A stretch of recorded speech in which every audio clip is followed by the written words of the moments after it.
5 kilo yeniden mi? Ali kapıyı yavaş kapat.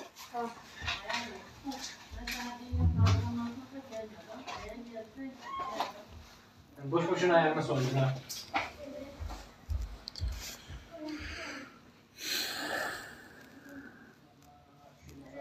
Değerli takipçilerimiz, Nisa suresinin 147. ayetine kadar baştan bu yana meal çalışmasını yapmıştık. Fatiha suresini, Bakara suresini, Ali İmran suresini ve Nisa suresinin de 147. ayetine kadar meal çalışmamızı yapmıştık. Şimdi de 148. ayetten başlamak yoluyla başlayarak devam edeceğiz. Ramazanlık ayını idrak ettiğimiz bu günlerde Allah herkesin tutmuş olduğu Ramazanlık oruçlarını kabul etsin. Kılmış olduğu namazlarını da kabul etsin. Etmiş olduğu duaların da hayırlı olanlarını kabul etsin. Allah ilmimizi artırsın. İnşallah Nisa suresinin tamamını meallendirmiş olacağız. 176 ayetten oluşan Nisa suresinin şu anda 148. ayetine geldik. Artık zannımca 176. ayetine kadar da bu şekilde gidebiliriz. Bakalım inşallah bir sıkıntı olmazsa, modemimiz de doğru dürüst çalışırsa, elektrikler de gitmezse herhalde bitirmeyi umuyorum. Euzubillahimineşşeytanirracim. Bismillahirrahmanirrahim. La yuhibbullahul cehra bis-su'i minel kavli. La bildiğiniz gibi cümleye olumsuzluk katan bir kelimedir. La yuhibbullahu, Allah sevmez, el cehra, açığa vurmayı sevmez, bis-su'i minel kavl, sözün kötü olan sözü, yani bir söz vardır, o sözün kötü olan durumunu açığa vurmayı Allah sevmez. Bu nedir değerli arkadaşlarımız? Bu mesela siz konuşurken argo olan kelimeler vardır. Ağzımızdan inşallah öyle şeyler çıkmaz. Yani kötü sözler vardır da küfürlü olan sözler vardır. İnsanlar bunları kullanırlar birbirlerine, hayvanlara kullanabilir, başka şeylere kullanabilir.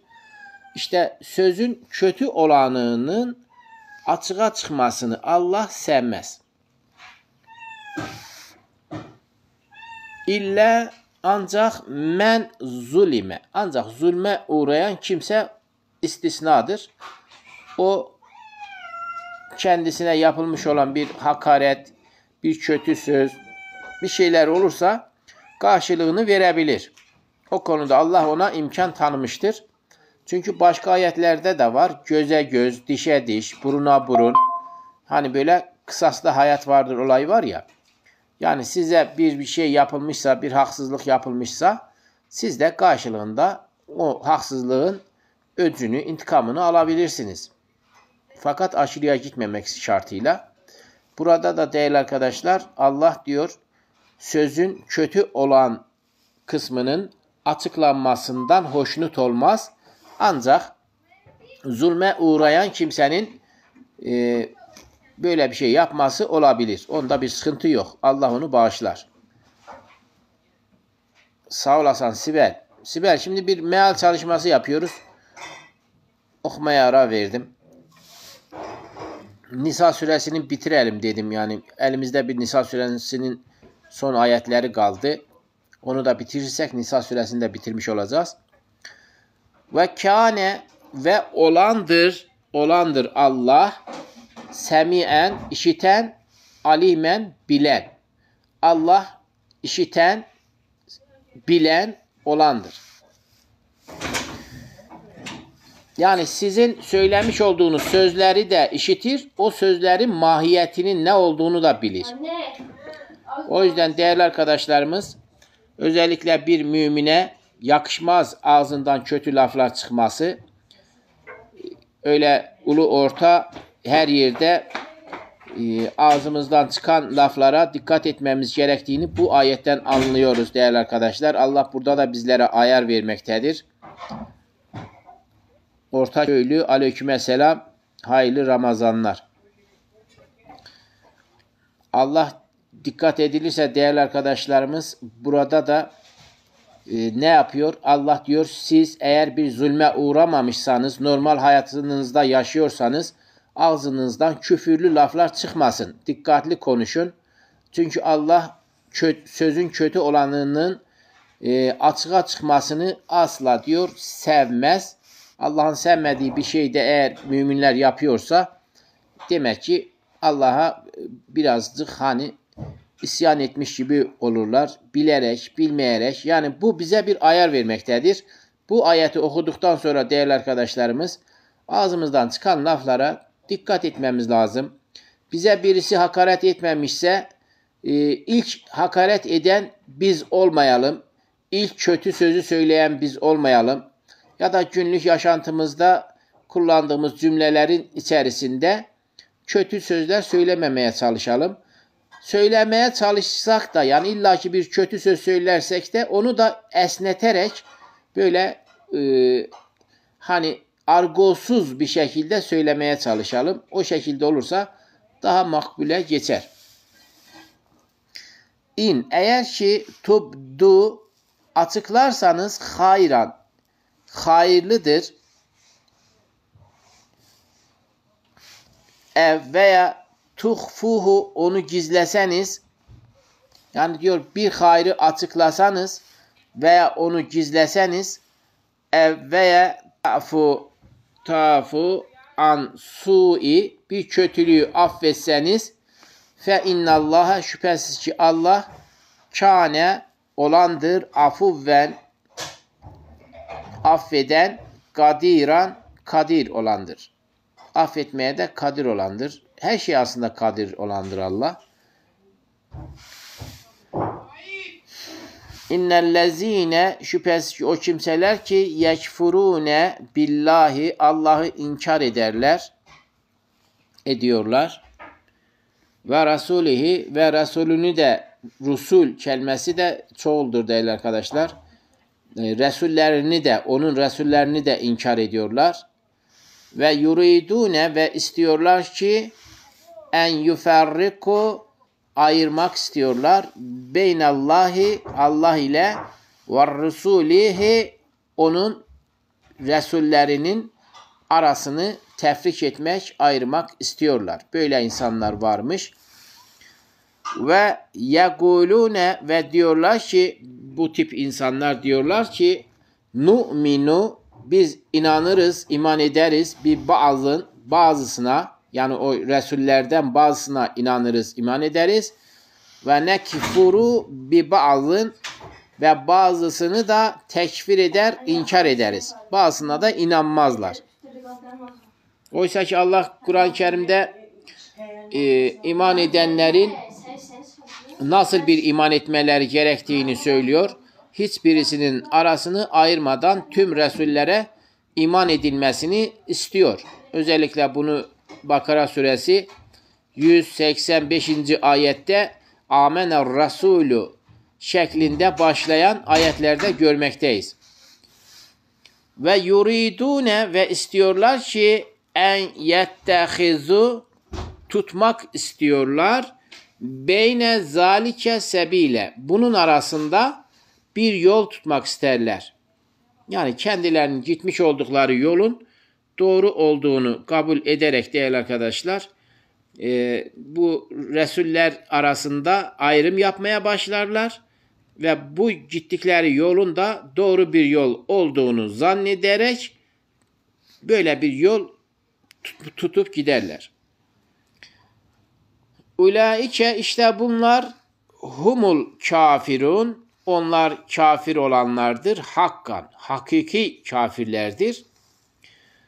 Ve a'tetne ve biz hazırladık lil kafirine, kafirler için hazırladık. Azaben muhine, aşağılık ya da alçaltıcı azap hazırladık. Kimlere hazırlıyor? Bunu da kafirlere hazırladığını Allah burada beyan ediyor. وَالَّذ۪ينَ آمَنُوا İman eden kimseler, billahi, Allah'a iman eden kimseler ve rusulihi ve onun resullerine de iman eden kimseler velem yuferriku ayırmazlar, tefrik edip ayırmazlar. Beyne ahadim minhum onlardan birisini ayırmazlar. Yani o resullerin herhangi birisini birisinden üstün görüp de İşte bu daha üstündür, bu daha üstün değildir şeklinde ya da buna inanırız, buna inanmayız. O bizim nasıl olsa peygamberimiz değil, o bizi ilgilendirmez şeklinde hiçbir Resulü birbirlerinden ayırmazlar mümin olanlar. Ulaike işte onlar ya da bunlar seffe ileride yu'tihim onlara vereceğiz. Ucurahum onlara ücretlerini, mükafatlarını vereceğiz. Şimdi dikkat edilirse değerli arkadaşlar, Resuller arasında ayrım yapanlara Allah ceza veriyor. Onları kafir olarak addediyor. Ayrım yapmayan insanlara da ücretlerinin onlara verileceğini burada beyan ediyor. Ve kânallahu ve Allah olandır. Gafuran rahime gafur olandır. Değerli arkadaşlar, gafur kelimesi bağışlamak demektir. Neyi bağışlıyor Allah? Günahları bağışlıyor. Zunup kelimesiyle Allah Kur'an-ı Kerim'de onu ifade eder. Allah zunupleri bağışlar. İnsanların zunuplerini, günahlarını bağışlar. Ve rahimen ise onlara merhamet eder, acır. Kimlere? Yine müminlere. Kafirlere var mı böyle bir gafur ya da rahim? Mümkünatı yoktur değerli arkadaşlar. Kur'an'ın hiçbir yerinde Allah kafirleri bağışlayacağına dair bir ifade kullanmaz. Zaten kafir olanlar kafirdir. Onlar Allah'ı inkar ettiği için Allah da onları zaten onlara değer verip onları bağışlamaz. Yes'eluke senden istiyorlar ehlül kitap, ehli kitap olan, kitap ehli olanlar. Bunlar kimlerdir? Bunlar Tevrat ve İncil ehli olan kimselerdir değerli arkadaşlar.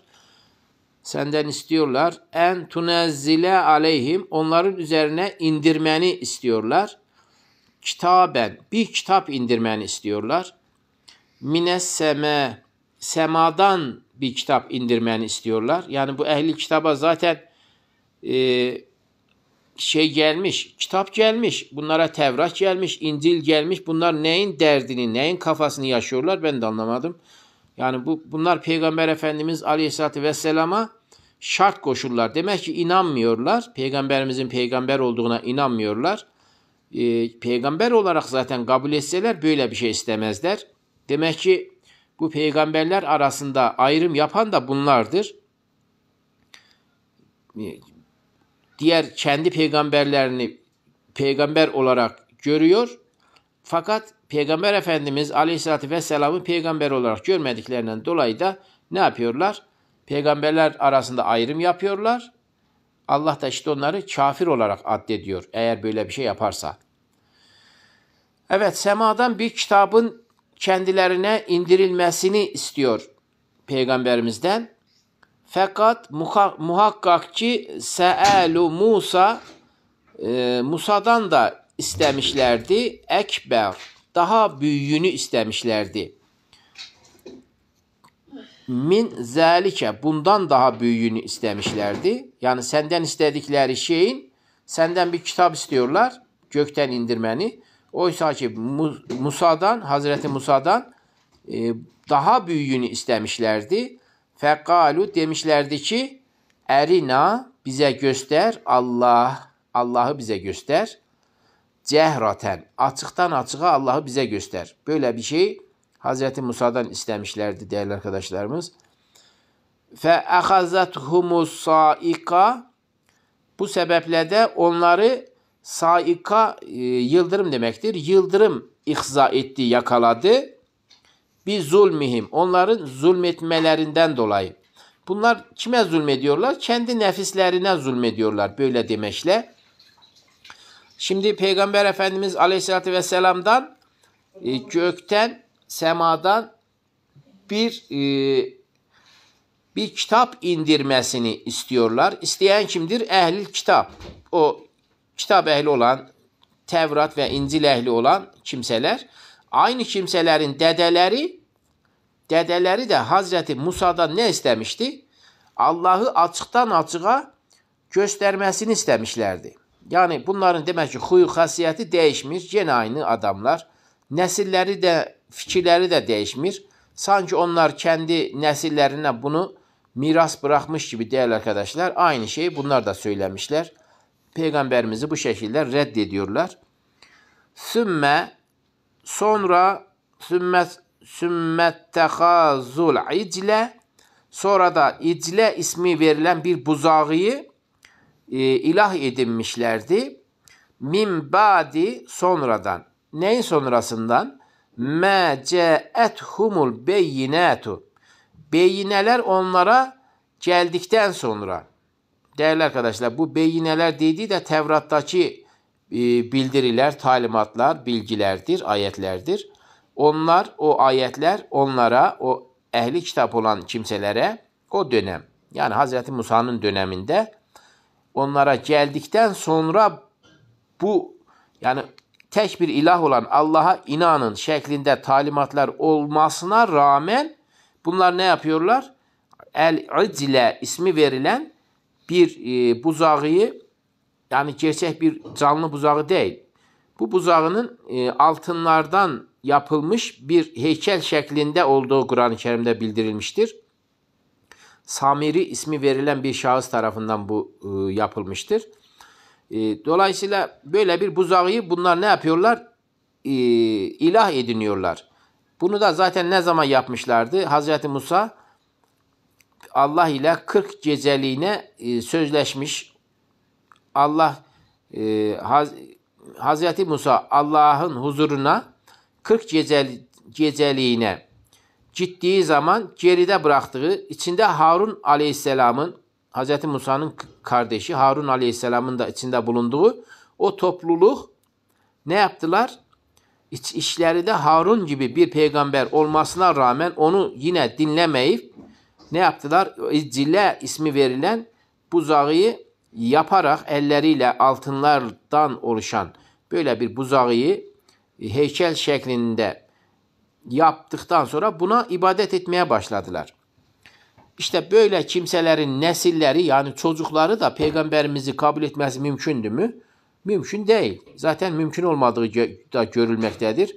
Peygamberimizden de işte semadan bir kitap indirmesini istiyorlar. Ya zaten semadan Kur'an-ı Kerim indirilmiş. Buna inanmıyorlar. Bunun haricinde kendilerine de bir kitap indirilmesini istiyorlar. Fe'afevne, biz diyor onları bağışladık. An zalike, bundan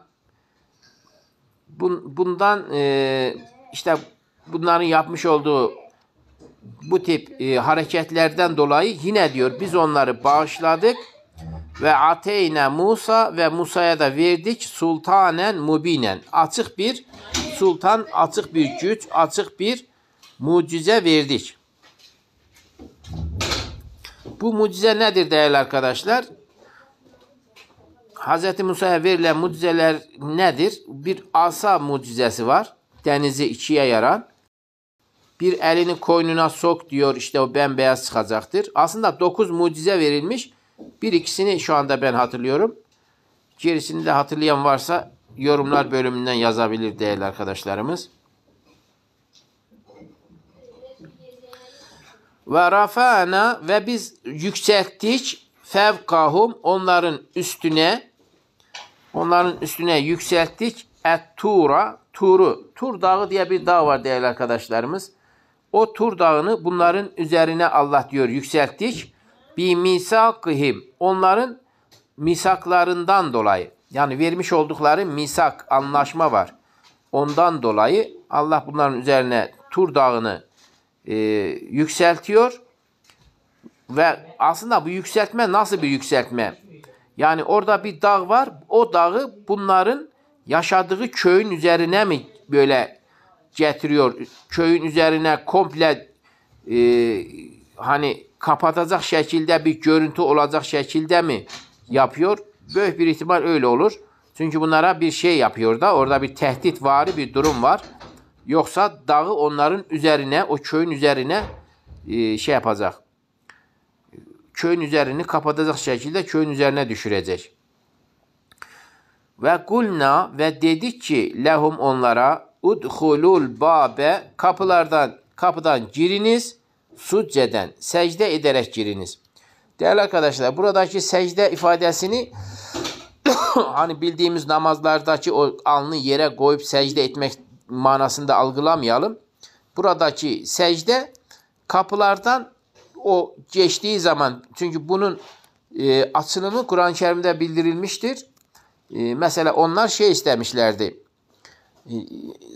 Kudret helvası işte denilen bıldırcın eti, bunları yemekten bıkmışlar. Tek bir yemek yiyecekten bıkmışlar. Bunlar sarımsak, soğan, işte baklagillerden istemişler Hazreti Musa'dan. Hazreti Musa da demiş ki bir köy var, o köye girin. Orada istediğiniz var. İşte o köye girerken de secde ederek girin. İşte orada secde etme manası o köye girerken mütevazi olun. Yani yobaz girmeyin. Böyle paltır kültür girmeyin. O zaman millet sizi kabul etmez. Sizi kovalar, sizi döverler. Böyle biraz saygılı bir şekilde o kapılardan girin. Sizin başınıza da bir felaket, bela gelmesin. O manada succede kelimesini kullandığını zannediyorum değerli arkadaşlar. Yoksa gidip kapının eşiğine secde ede gidecek değiller yani. Bunu bu şekilde anlamak zaten mantığa da aykırıdır. Ve kulna ve biz dedik ki lehum onlara dedik ki la du aşırıya gitmeyiniz fissebti cumartesi gününde. Değerli arkadaşlar, şimdi burada hep özet görüyorsunuz. Şimdi cumartesi günü sebit kelimesi cumartesi günü demektir. Bunda aşırıya gitmeyiniz demekle neyi kastediyor? Bunu biz önceki ayetlerimizden işlediğimiz için rahatlıkla bu konuda bilgimizi sunabiliriz. Şimdi cumartesi günü değerli arkadaşlar Allah bunları sınıyor. Sınava tabi tutmuş. Diyor ki o zaman tabi orada balıklar var. O şeyde derede işte ırmakta neyse işte orada balıklar var. Bunlar da o balıkları tutuyorlar. Fakat Allah dedi ki cumartesi günü sizin balık avlamanızı yasaklıyorum. Bunlar da işte uyacak mı uymayacak mı şeklinde bunlara bir sınav yapıldı. O günde aksilik, o günde Allah'ın tabi dilemesiyle cumartesi günleri balıklar sahile doğru böyle akın gelmeye başladı. Bunların da nefsi görüyor da bunları. Gördüğü zaman bunları yakalamak, tutmak istiyorlar. Başka günler böyle sahile vurmuyor. Bunlar gidip onu yakalarken güçlükle, zorlukla yakalıyorlar. Ama cumartesi günü olanda balıklar işte sahile doğru akın geliyor. Oradan zıplaşıyorlar, hoppanıyorlar. Böyle herkesin ilgisini, tamahını çekiyor. Bunlar da ne yapıyorlar? Bu yasağı deliyorlar. Hemen oradan koşuyorlar. Yetişin balık bilmem ne. Balığı yakalıyorlar. İşte bunlar ne oldu? Cumartesi günü aşırıya gidenler oldu. Balıkları sınav olduğu halde yakalayanlar oldu. Oysa ki ondan men edilmişlerdi. Aleykümselam Ayşe Esila. İşte cumartesi günü burada aşırıya gitmeyiniz demesinin değerli arkadaşlar sebebi daha önceki ayetlerde bildirildiği için burada özeten geçiyor. Ve ehazna minhum ve onlardan biz almıştık misakan. Misak almıştık. Galizan sağlam bir söz almıştık. Şimdi değerli arkadaşlar buradaki misak ne almıştı acaba? Nasıl buradaki sebit kelimesi cumartesi günü aşırıya gitmeyiniz demekle kısaca bir özet geçip gidiyor. Onun bilgisini daha önceden verdiği için böyle diyor. Burada da misak kelimesinin içeriği önceden dolduruldu. Diğer Bakara suresinde, Ali İmran suresinde bunların içeriği, misak kelimesinin içeriği doldurulduğu için burada buna özet geçiyor. Mesela birkaç tane maddesini söyleyeyim, misak maddeleri. Kan dökmeyeceksiniz diye bunlardan misak aldı, söz aldı Allah. Fesat çıkarmayacaksınız yeryüzünde. Sonra milleti yurtlarından, yaşadığı memleketlerinden çıkarmayacaksınız haksız yere. İşte adam öldürmeyeceksiniz. Anaya babaya iyi davranacaksınız. Namazı kılacaksınız. Zekatı vereceksiniz. Size vermiş olunan mallardan infak edeceksiniz. İnsanlara güzel söz söyleyeceksiniz. Yani bunların değerli arkadaşlar misak maddeleri ben bir 10 madde şeklinde çıkarmıştım. Bunlardan birkaçını şu anda hatırlayarak söylüyorum. Hep böyle hayra yönelik maddeler şeklinde Allah onlardan sağlam bir misak almıştı. Fakat bunlar misakına sadık kalırlar mı? Biraz zor yani. Kaldıkları görülmemektedir. Çünkü bunlar kan dökme dedi Allah. Bunlar kan döktüler. Yani insan öldürerek tabii kan döktüler. Fesat çıkarma denildi. Bunlar ne yaptı? Fesat çıkardılar. Milleti bulunduğu memleketlerinden haksız yere çıkarmayın denildi. Bunlar aynı şekilde çıkarmaya devam ettiler. Yani bugün de bunlar yapılmaktadır. Görüldüğü gibi Gazze'de aynı olaylar gerçekleşmektedir. Haksız yere adam öldürmeye devam edilmektedir. Haksız yere fesat çıkarılmakta ve oranın milleti oradan başka yere sürgüne gönderilmektedir. Yani bunlar aslında o dönemde yaşanan ve şu anda da yaşanılmakta olan olaylardır. Allah bunlardan aldığı misakın aslında hep delindiğini bizlere bildirmektedir. O dönemde delindi. Misaklarına sadık kalamadılar. Şimdi de aynı şekilde bu şekilde değerli arkadaşlar misaksız yaşamaya devam edilmektedir. Yani verilen sözlere riayet edilmiyor.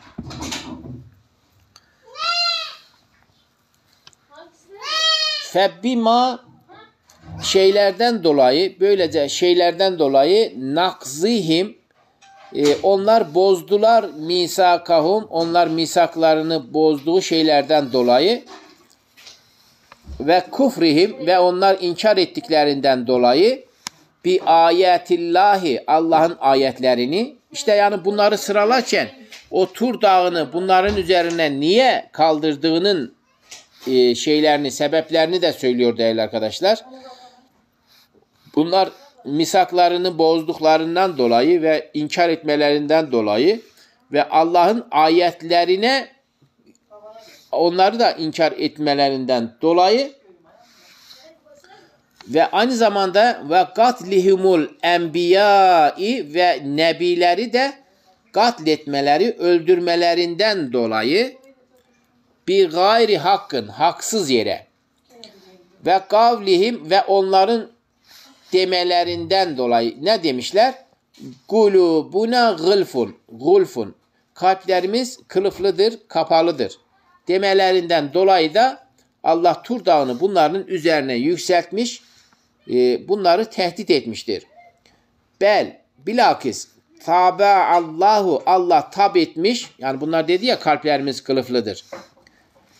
Oysa ki Allah diyor ki bilakis Allahu Allah tab etmiş, mühürlemiştir aleyhe onların üzerine bir küfrihim onların inkarlarından dolayı kalplerini Allah onları mühürlemiştir.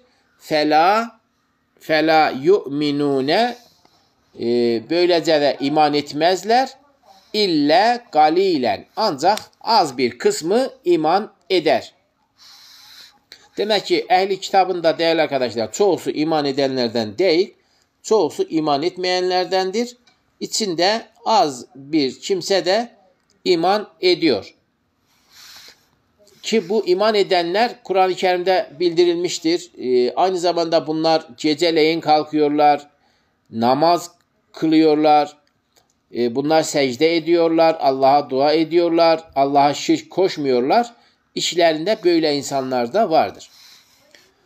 Ve bir küfrihim ve onların küfürlerinden dolayı ve kavlihim ve sözlerinden dolayı ala Meryem'e ne sözü söylemişler?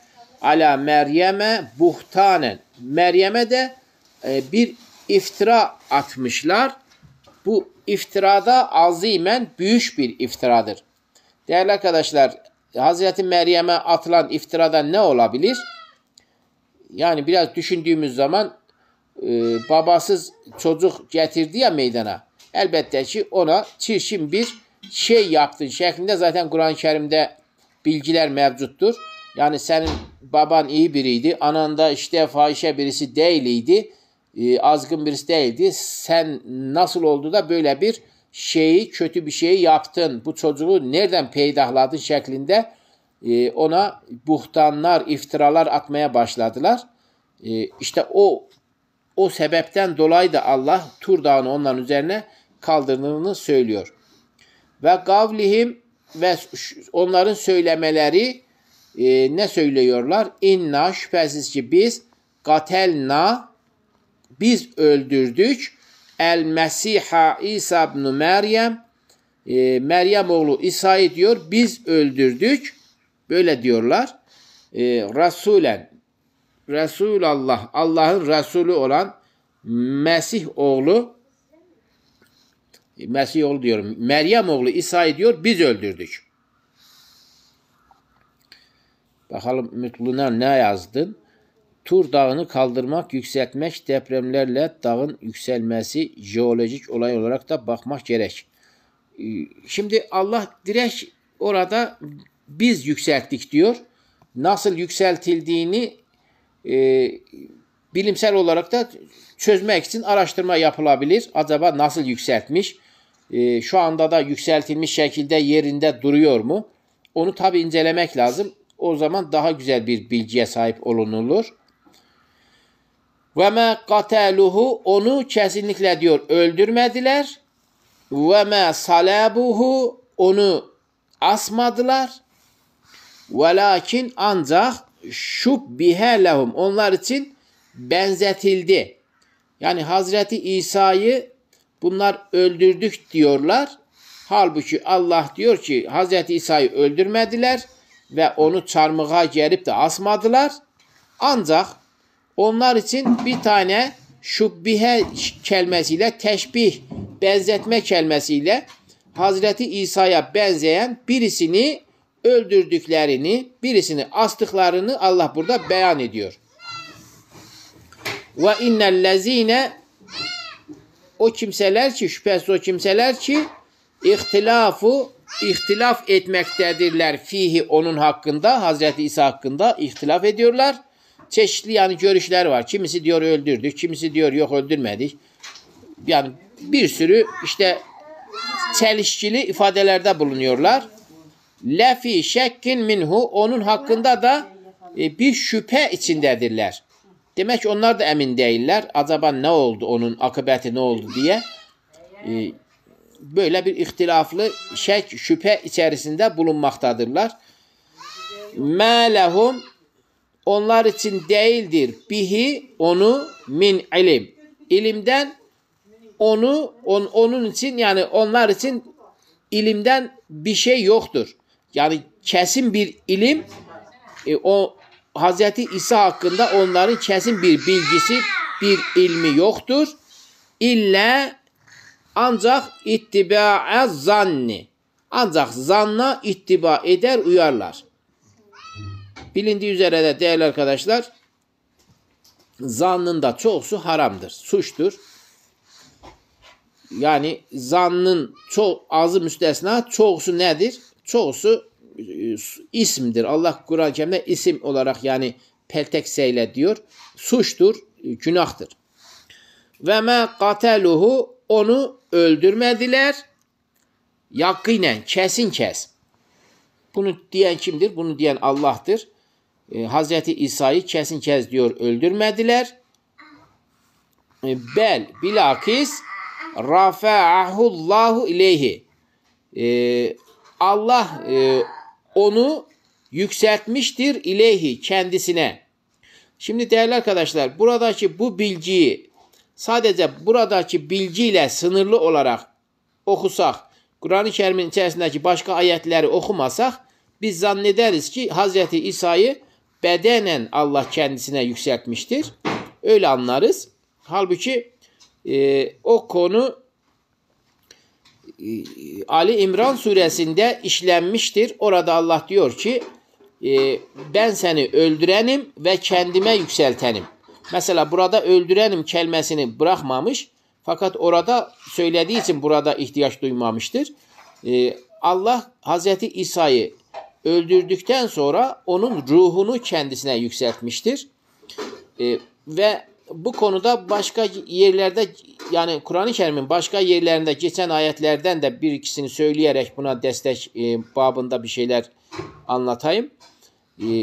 Değerli arkadaşlar, orada mesela bir surenin ayetlerinde Allah buyuruyor ki Hazreti İsa'ya, sen mi dedin onlara beni ve annemi ilah edinin diye.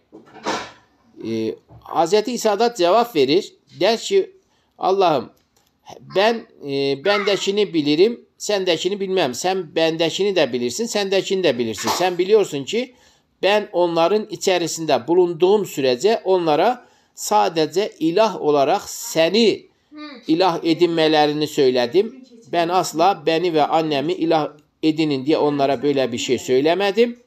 Ama her ne zaman ki sen beni teveffi edip öldürdün, onların hallerini ben bilmem.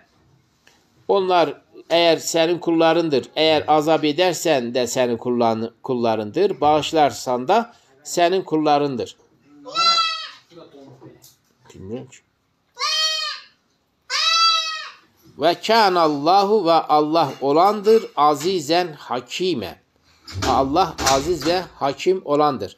Şimdi değerli arkadaşlar, görüldüğü gibi bu verilen ayetlerle de komple incelendiğinde Hazreti İsa'nın dünyada Allah tarafından teveffi edildiği, vefat ettirildiği ve kendisine ruhen yükseltildiği görülmektedir.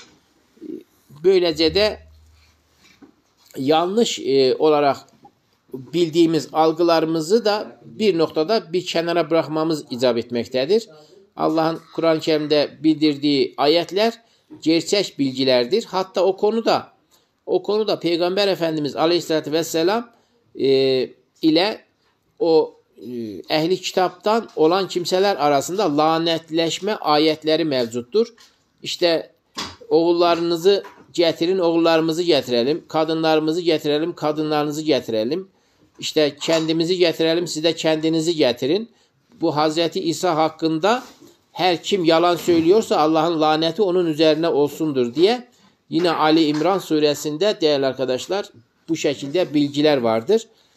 Yani Allah böyle Kur'an-ı Kerim'deki bu bilgileri anlatarak Hazreti İsa'nın aslında bedenen değil ruhen kendisine yükseltildiğini, onu öldürmediklerini, asmadıklarını, Allah'ın normal bir vatandaşa uyguladığı şekilde öldürme işini, vefat ettirme işlemini yaptığını görmekteyiz. Bedenen değil, ruhen de kendisine yükseltildiğini Kur'an-ı Kerim'in ayetlerinden anlamaktayız değerli arkadaşlar.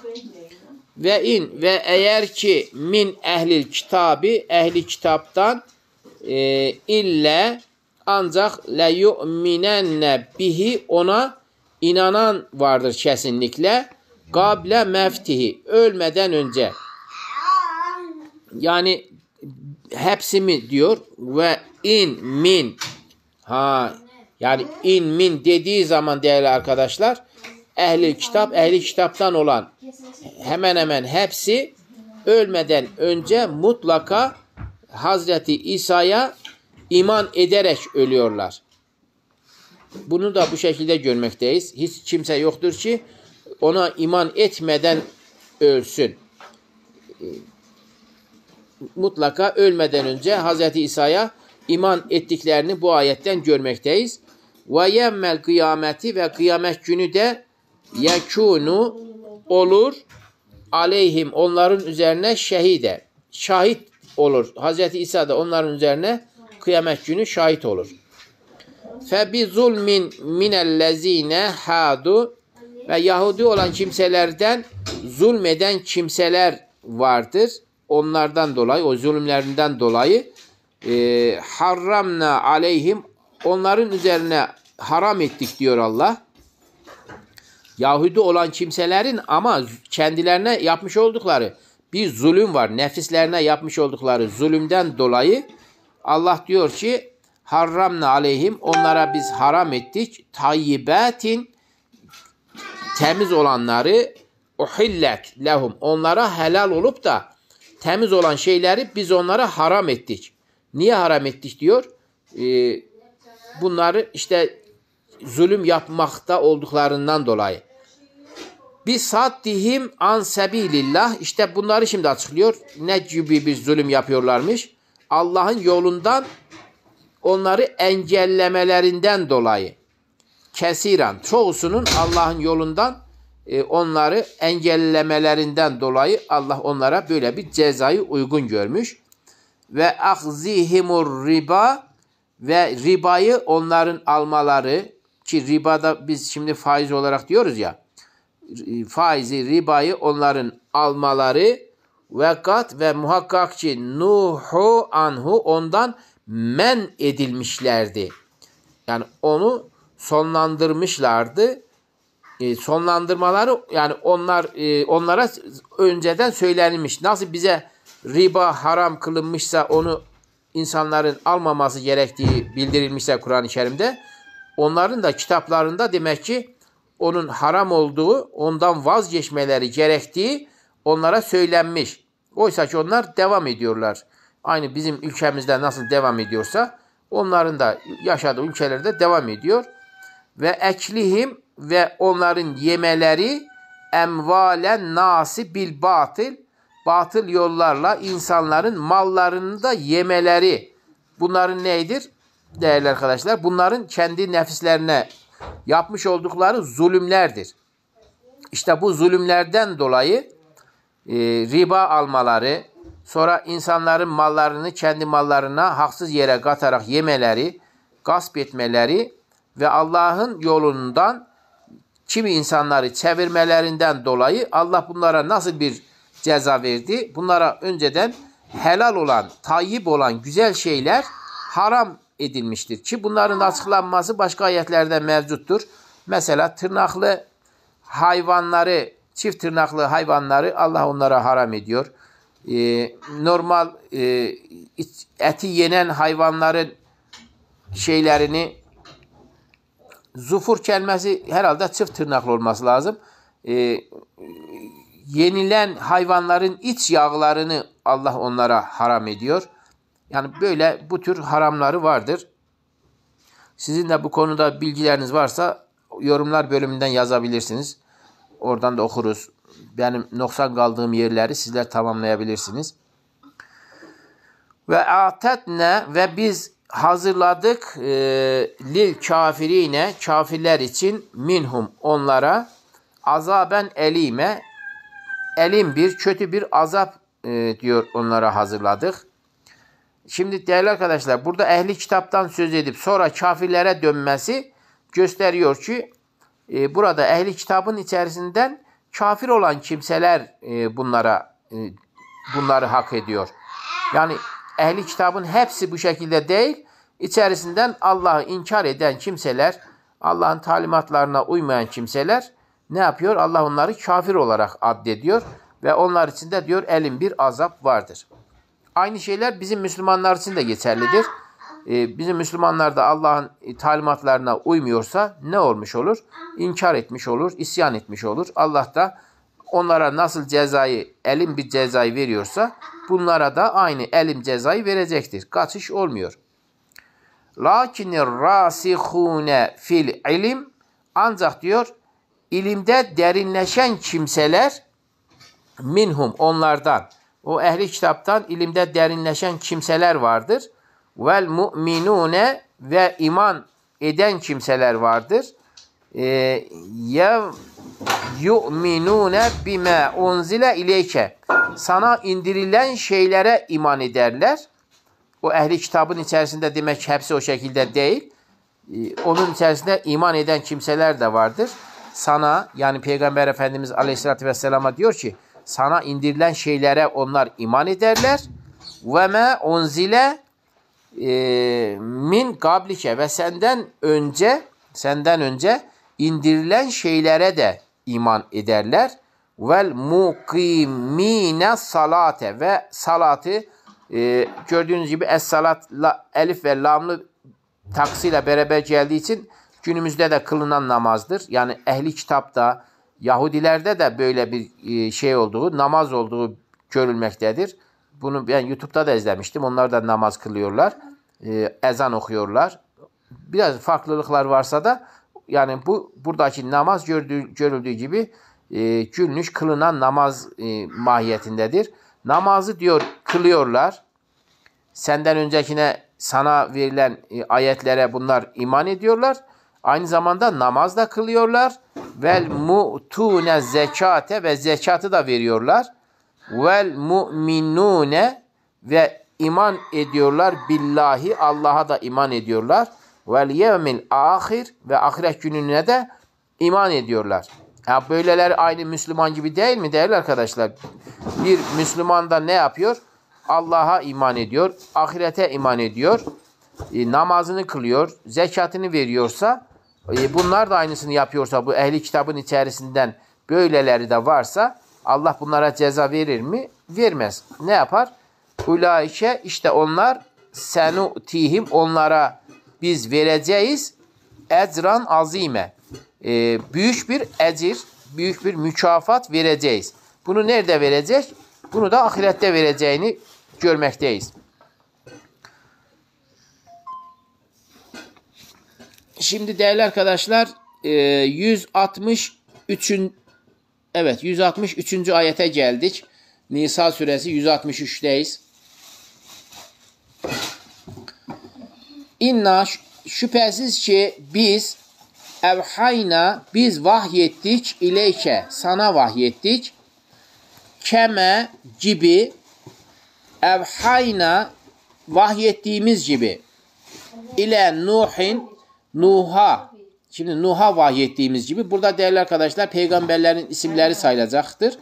Yani bu peygamberlere yapılan vahiy aynı şekilde diyor, sana da biz vahyettik. Onlara nasıl vahyettiysek sana da vahyettik. Şimdi ne bileyim. Şimdi bunun isimlerini veriyor bu peygamberlerin. İle Nuhin ve nebiyyine, ve nebilere, Nuh'a ve nebilere. Şimdi min ba'dihi, ondan sonraki, yani Hazreti Nuh'u burada söylüyor. İle Nuhin, Nuh'a vahyettiğimiz gibi, ve nebiyyine, ve nebilere min ba'dihi, ondan sonraki nebilere, yani Hazreti Nuh'tan sonraki nebilere de vahyettiğimiz gibi, Nuh'a da vahyettiğimiz gibi sana da vahyettik diyor. Ve evhayna, ve yine diyor vahyettik ile İbrahim'e, İbrahim'e de vahyettik. Ve İsmail'e, ve bu İsmail de Hazreti İbrahim'in oğludur. İsmail'e de vahyettik. Ve İshak'a, ve İshak da yine Hazreti İbrahim'in oğludur. Ona da vahyettik. Ve Yakub'e, ve Yakub'a da vahyettik diyor. Bu da Hazreti İshak'ın oğludur. Vel esbati, ve torunlara da vahyettik. Artık o torunlar kimlerse bilmiyorum onları. Ve İsa, ve İsa'ya da, Hazreti İsa'ya da, ve Eyyub'e, ve Eyyub Aleyhisselam'a da, ve Yunus'a, ve Yunus'a da, ve Harun'a, ve Harun'a da, ki bu Musa'nın kardeşidir, ve Süleyman'a, ve Süleyman'a da, daha ismini Kur'an-ı Kerim'de bildiğimiz başka peygamberler de var. Ve ateyna, ve biz verdik Davud'a da Zebur'a. Zebur'u verdik. Zebur'da değerli arkadaşlar kutsal kitaplardan 4 tanesinin içerisinde bulunan kitaplardan birisidir. Zebur Hazreti Davud'a verilmiş. Ondan sonra neydi? Tevrat Hazreti Musa'ya verilmiş. İncil Hazreti İsa'ya verilmiş. Kur'an-ı Kerim'de Peygamber Efendimiz'e verilmiştir Aleyhisselatü Vesselam. Bu arada bu 4 kitabın haricinde kitap indirilmemiş midir? evet indirilmiştir. Hazreti İbrahim'e de Allah kitap vermiştir. Fakat o kitabın ismini bildirmediği için biz bilmiyoruz ne olduğunu. Fakat Allah'ın ayetlerinden müteşekkil kitap olduğunu biliyoruz. Ve rasulen kad kasasnahum aleyke ve diyor ve rusulen ve resuller yani peygamberler muhakkak ki kasasnahum onları biz kısa edip anlattık aleyke sana onları biz anlattık o resulleri min gablu daha önceden ve rusulen ve bir başka rusuller ki lem naksushum aleyke sana diyor onları biz kısa edip anlatmadık. İşte o rusuller de var. O peygamberler de var. Yani kimisi bu Kur'an-ı Kerim'de sana biz kısa ettik. Onların hikayelerini, başından geçen olayları sana burada anlattık. Ama hepsini anlatmış değiliz. Anlatmadığımız nice rusuller de var. Ve kellemallahu Allah da konuştu Musa ile konuştu. Teklimen bir konuşmayla. Yani bir konuşma usulü kullanarak da Hazreti Musa ile Allah konuştuğunu söylüyor. Rusulen mübeşşirine ve munzirine.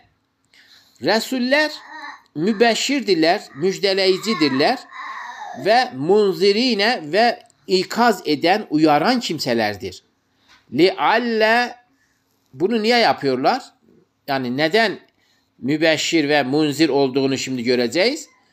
Lialle bu arada değerli arkadaşlar mübeşşir ile munzir kelimelerinin atılımını söyleyeyim. Mübeşşir demek cennet ile mümin olan kimseleri müjdelemek için peygamberler gönderilmiştir. Munzir olarak da cehennem ile kafirleri tehdit etmek için gönderilmiştir.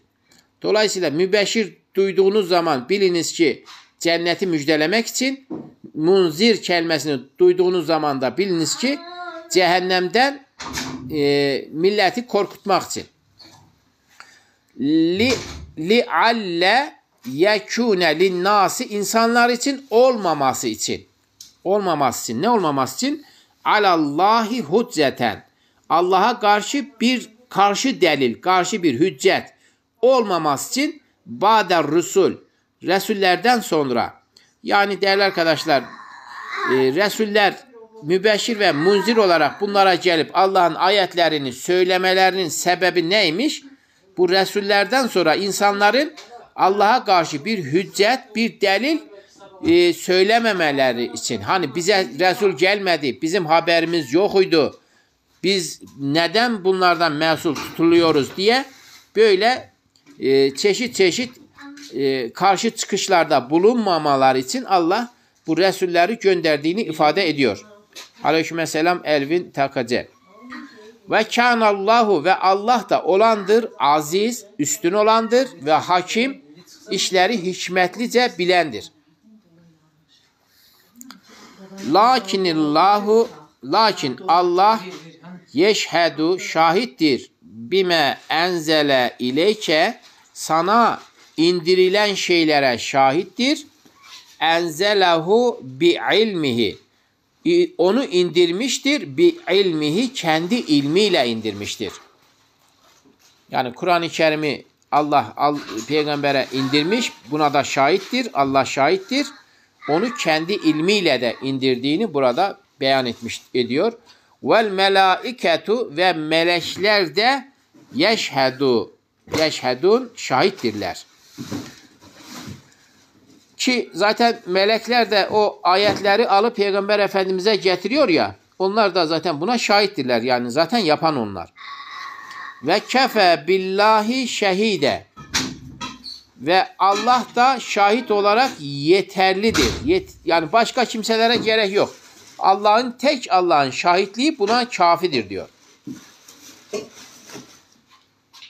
İnnellezîne keferu o kafir olan kimseler muhakkak ki ve saddu engelleyen an sebilillah Allah yolundan engelleyenler kat muhakkak ki dallu sapmışlardır.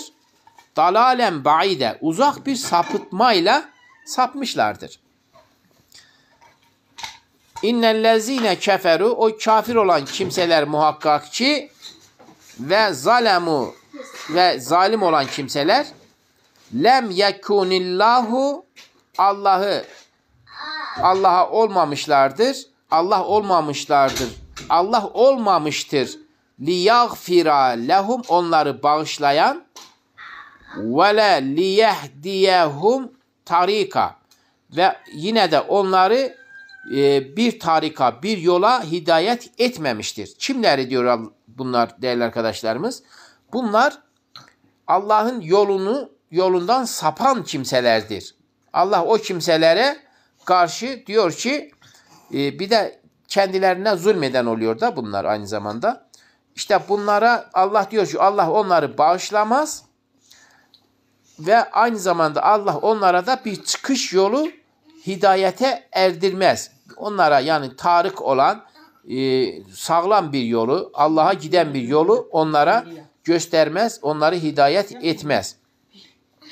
Buna karşılık illa ancak tarika cehennem, cehennemin yolunu onlara hidayet eder, gösterir kılavuzlar. Çünkü onlar kendi nefislerine zulmediyorlar, onlar inkar ediyorlar, Allah'a dönmüyorlar. Allah da buna karşılık onlara cehennemin yolunu uygun buluyor.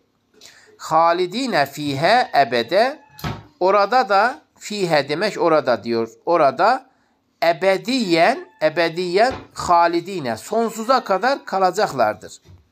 Değerli arkadaşlar çoğu yerde zaten görürsünüz. Görüyoruz. Halidine fihe şeklinde söylüyor. Bu ebede kelimesini de görürseniz artık bunu ne kadar bir önem taşıdığını, ne kadar bir pekiştirme Allah yaptığını burada görmekteyiz. Yani biz şimdi cehennemde yandıktan sonra cennete gideceğimizi zannediyoruz. Çünkü öyle öğrettiler. Dediler ki 1 gram dahi eğer imanın varsa mutlaka sen cennete alınacaksın. Böyle yalan yanlış bilgilerle bizleri donattılar. Ama Allah bunun için Kur'an-ı Kerim'de böyle bir bilgi bize vermemiştir. Böyle bir ahit olduğunu söylememiş. Böyle bir ayet indirdiğini de beyan etmemiştir. Bilakis her kim ki cennete giderse yaptığı amellerden ve Allah'ın bağışlamasından sonra onun için orada ebediyen kalış vardır. Her kim ki cehenneme giderse yaptığı amellerden, kötü amellerden dolayı ve Allah'ın da ona hazırladığı azaptan dolayı orada ebediyen kalış vardır. Böyle bir miktar yandıktan sonra geçişler mümkün değildir. Kur'an-ı Kerim'in ayetleri zaten okunduğu zaman değerli arkadaşlar bu tür söyleyen insanlara da prim vermeyiz. Çünkü ayetlerin tersine söyledikleri için bilindiği üzere ayetler her zaman birinci sınıf orijinal haliyle bizleri bağlayan bilgilerdir. Onun haricindeki bilgiler bizi maalesef bağlamaz. Gerçek bilgileri Kur'an-ı Kerim'den gördüğümüz zaman yalan yanlış bilgilerin peşine düşmeyiz. O yüzden bu dünyada yaşarken ahiretimizi kazanacak şekilde yaşayalım. Onun için çalışalım, çabalayalım. Mesela şu anda Allah bize böyle bir imkan tanıdı. Bize 12 ayın içerisinde Ramazan ayını bonus ay olarak böyle bol bol sevap kazanılacak ay olarak bizlere verdi. Bizler de bunu değerlendirmeye çalışalım ki öbür tarafta Allah bununla bizi cennete koymanın yollarını arasın. Allah bizi niye cennetine koysun? Yani bunun sebebi ne ola ki? Allah bize nimetlerini orada bol bol niye versin? İşte bu tür talimatlara uymamızdan sonra Allah'ın sözünü tutup onun yolunda gittikten sonra Allah bize orada mükafat olarak vereceğini söylüyor. Tabi değerli arkadaşlar bunun yolu da biraz meşakkate katlanmaktan geçiyor. Öyle lay lay lom işiyle değil yani. Oruç tutulacaksa Allah bunu bize farz kılmışsa bunu bizim tutmamız gerektiğini söylüyor. Tutarsak onun sevabını, tutmazsak da cezasını alırız. Öyle cezası da kalmaz. Mesela Allah namaz kılın diyorsa namazı kılmamız gerekir. Kılarsak sevap olur. Kılmazsak ne olur? Günah olur. Bunu Kur'an-ı Kerim'in içerisindeki ayetlerden görmekteyiz. Şimdi tekamüllü diyor ki imanı ameli olup günahı %51 olsa ebedi cehennemlik midir üstad?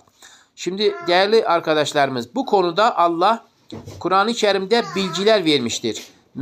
Bununla alakalı bunlara ne demiştir? Arafat demiştir. Arafat. Araf suresindedir o bilgilerde.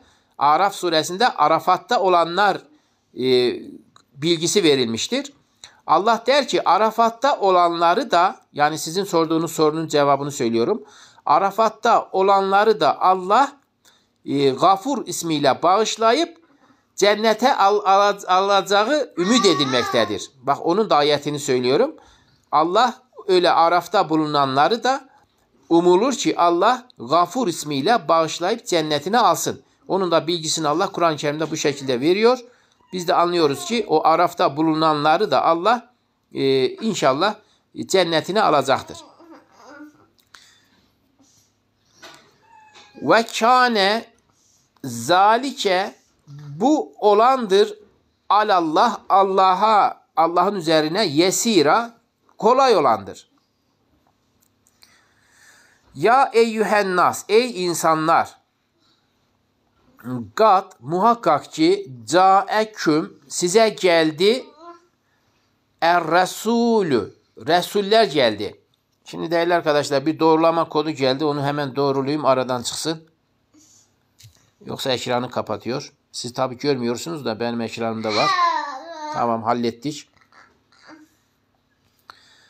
Şimdi diyor ki ya eyyühen nas, ey insanlar, kat muhakkak ki cae, geldi, küm, size geldi, er-rusul, resuller geldi. Rusul şeklinde gelirse çoğul olduğunu anlarız. Rasul olursa bu rasuldü değil mi? Rusul değil. Tamam, ben yanlış okudum. Kad caekum, size geldi er-rasul, bir resul geldi. Bil hakkı, hak ile. Bu rusul olsaydı çoğul olurdu da şimdi rasul olduğu için tekildir. Size resul hak ile geldi, gerçek ile geldi. Mir rabbikum, Rabbinizden taraf. Fe aminu, böylece iman ediniz.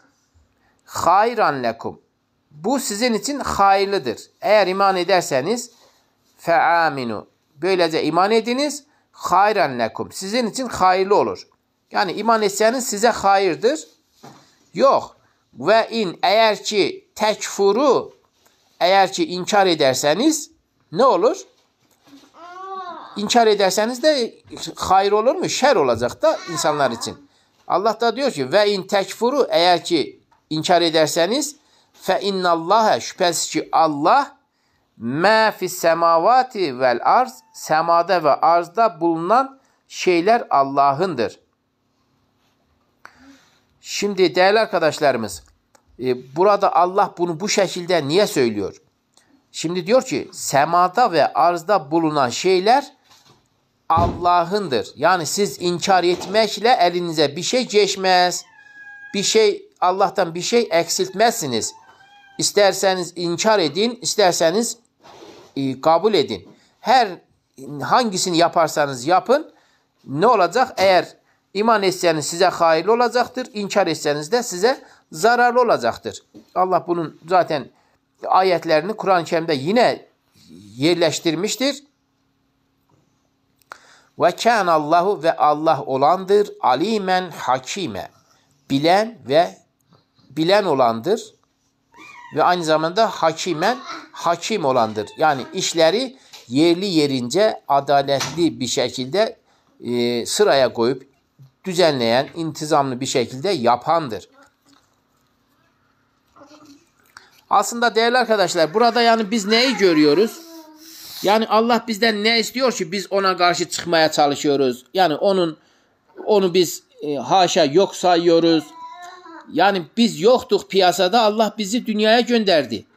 Bize el verdi, ayak verdi, göz verdi. Yani düşünsenize, annemizin karnındayken bizi bir kordon ile orada besleyip büyütüyor.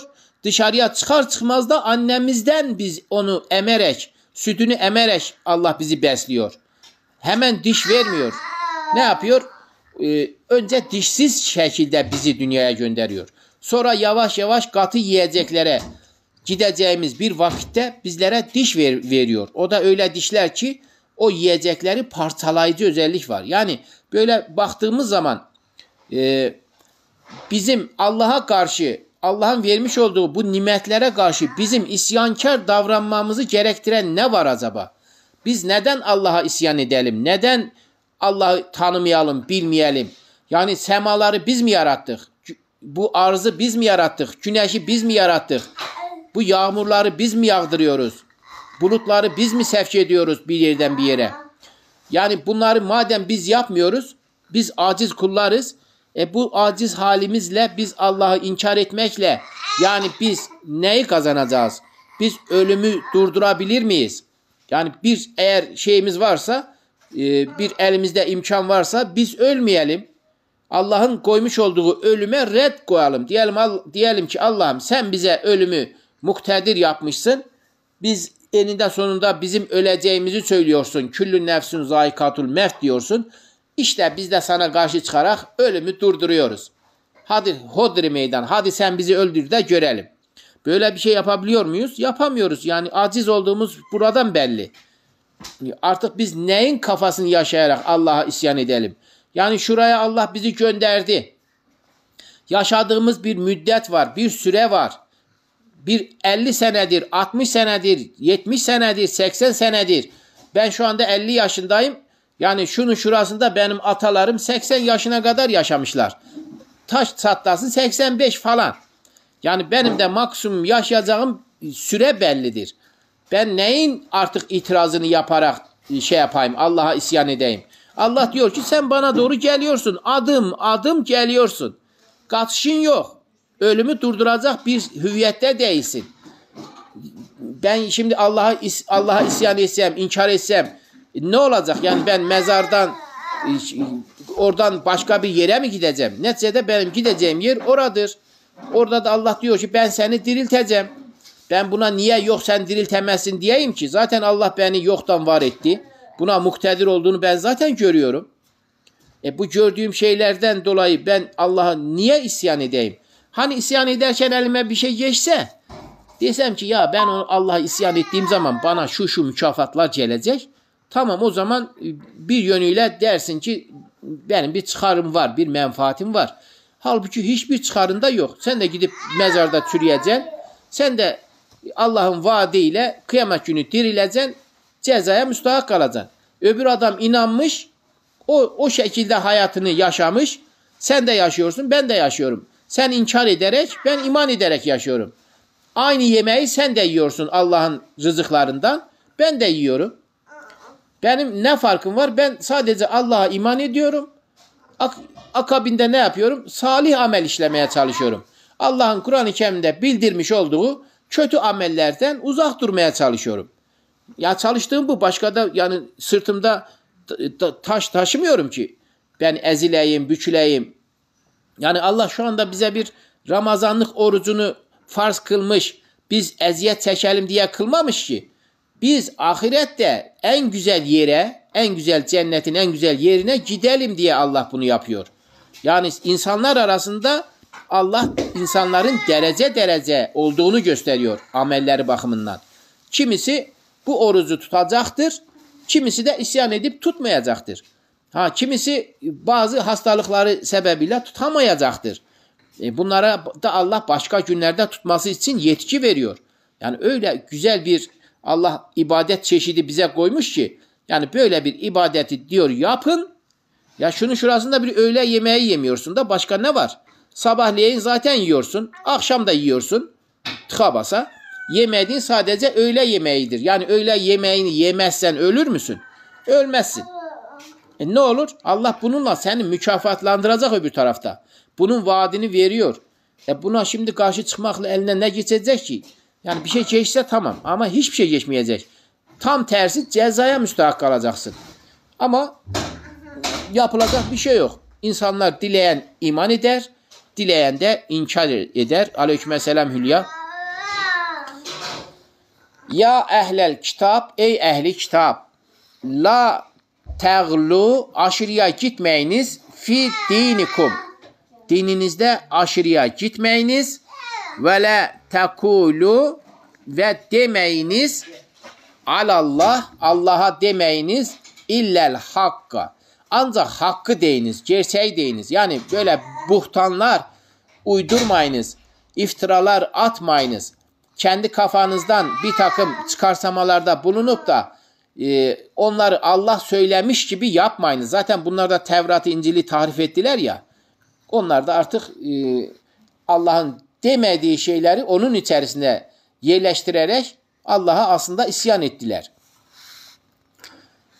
İnnemel Mesihu, şüphesiz ki Mesih İsa İbn-i Meryem, Meryem'in oğlu, Resul'e, bir Resul'dür ki Resulullah Allah'ın bir Resulüdür, bir peygamberidir ve kelimetuhu, ve onun bir kelimesidir.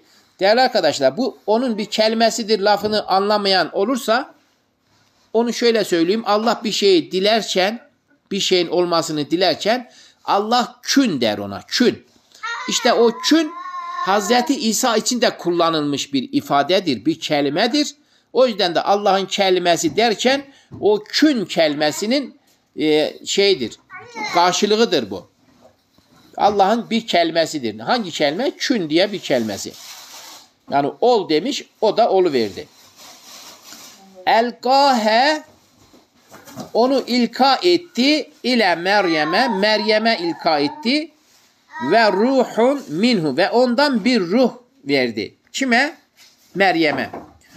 Hazreti İsa babasız dünyaya gelen bir peygamberdir, bir nebidir. Kitap verildiğinde bir nebidir.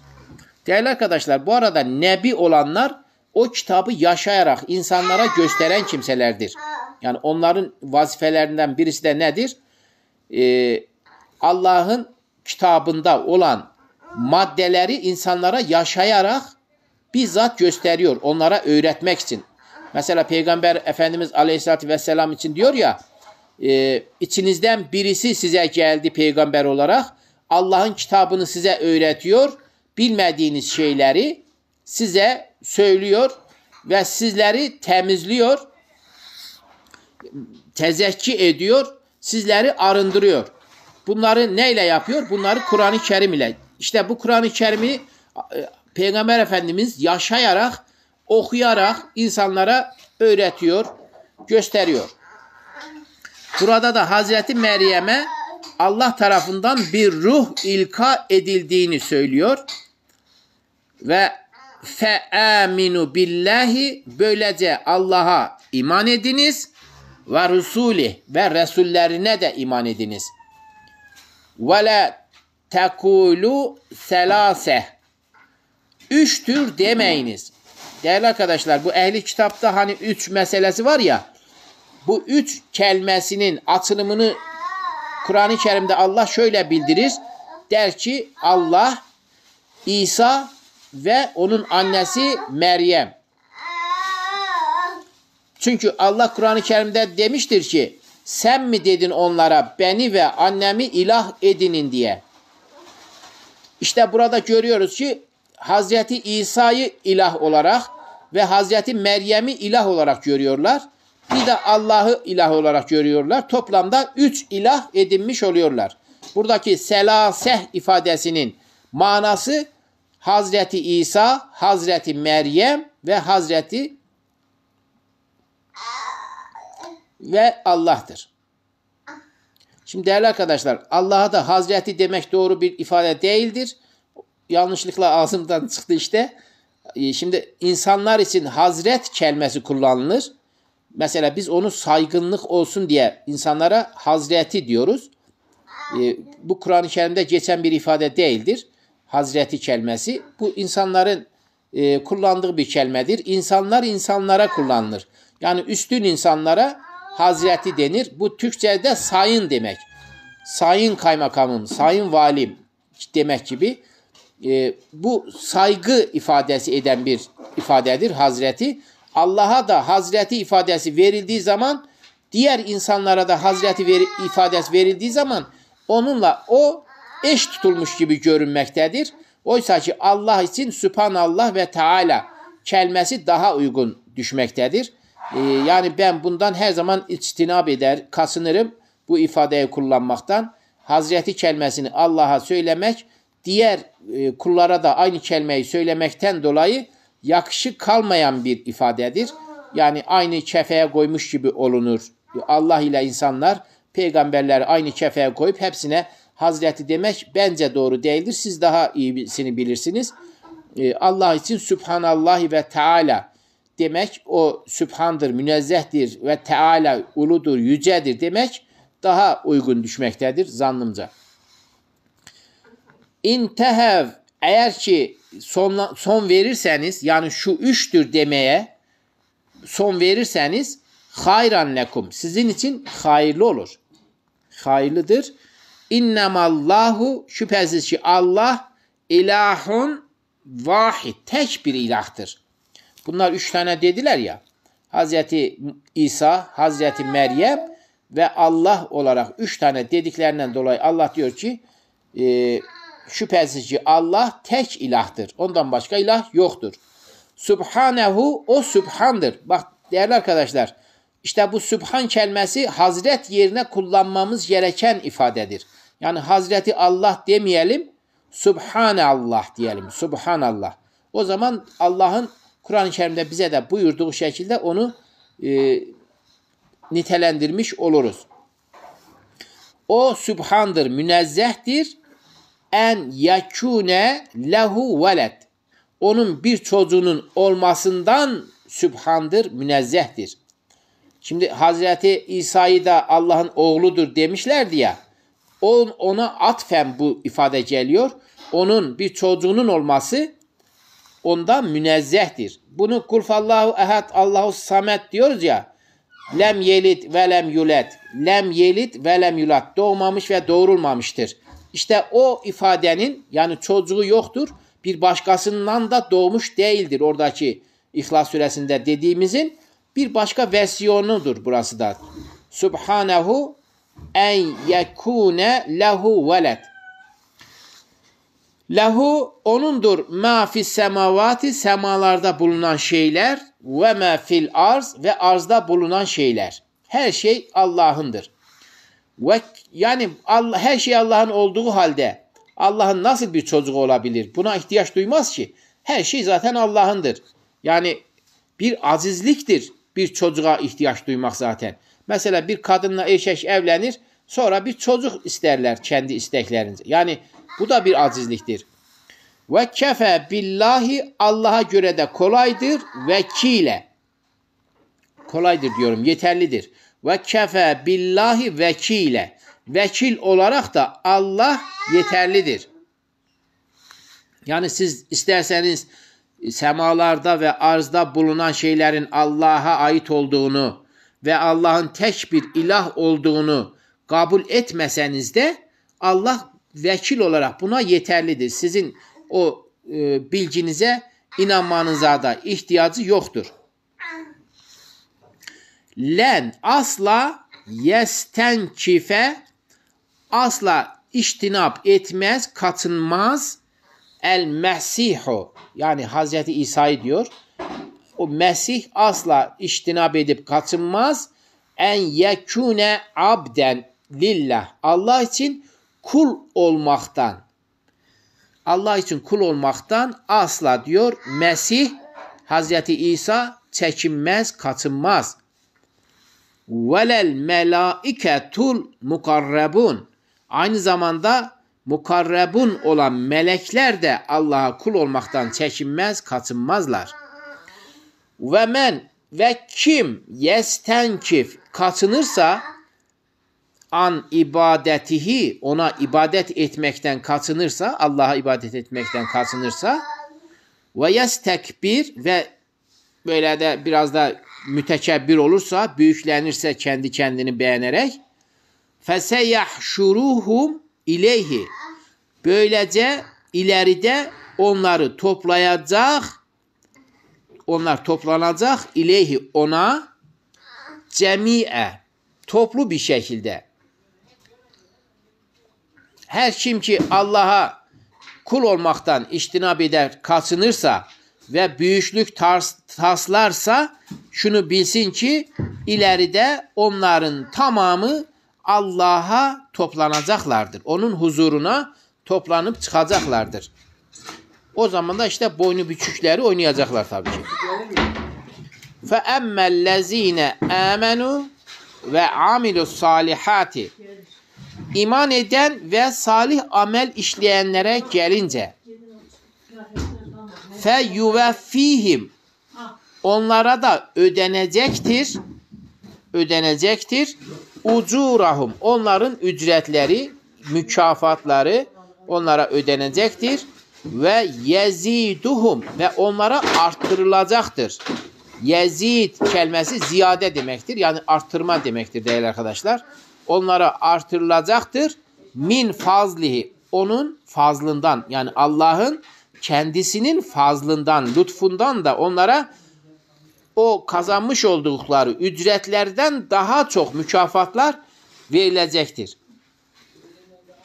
Ve emmellezine stenkefu ve o istinkaf eden böyle ibadet etmekten kaçınan kimselere gelince vestekberu ve aynı zamanda istikbar edip büyüklenen kimselere gelince feyuazibuhum onlara da böylece azap edecek azaben elime kötü azap ile böyle çok şiddetli, çok çetin azap elim bir azap ile onlara da azap edilecektir. Ve la yecidune lehum onlar içinde bulunmayacaktır. Onlara da bulunmayacaktır.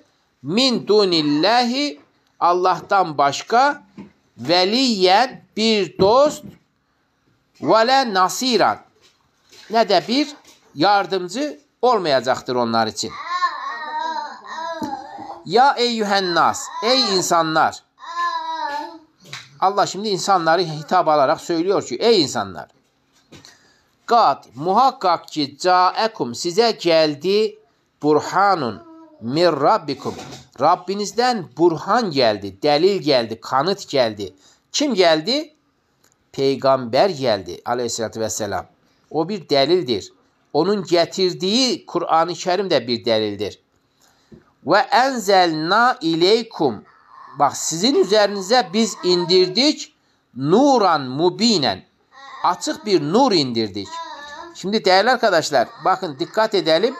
Allah diyor ki sizin üzerinize biz indirdik. Bu indirme işlemi, inzal etme işlemi semadan aşağıya bir şeyin indirilmesi için kullanılmıştır. Nur. Bu nurun da açık bir nur olması gösteriyor ki bize indirilen şu anda elimizde bulunan bu Kur'an-ı Kerim'dir. Mesela bir Resul, peygamber gökten indirildi mi? Hayır, onlar da yaratıldılar dünyada. Öyleyse bu indirilen şey nedir? Açık nur olarak indirilen şey Kur'an-ı Kerim'dir. Bakın ne diyor? Size indirdik. O zaman nedir? Sadece Peygamber Efendimiz Aleyhisselatü Vesselam'a indirildi desek doğru mu yaparız?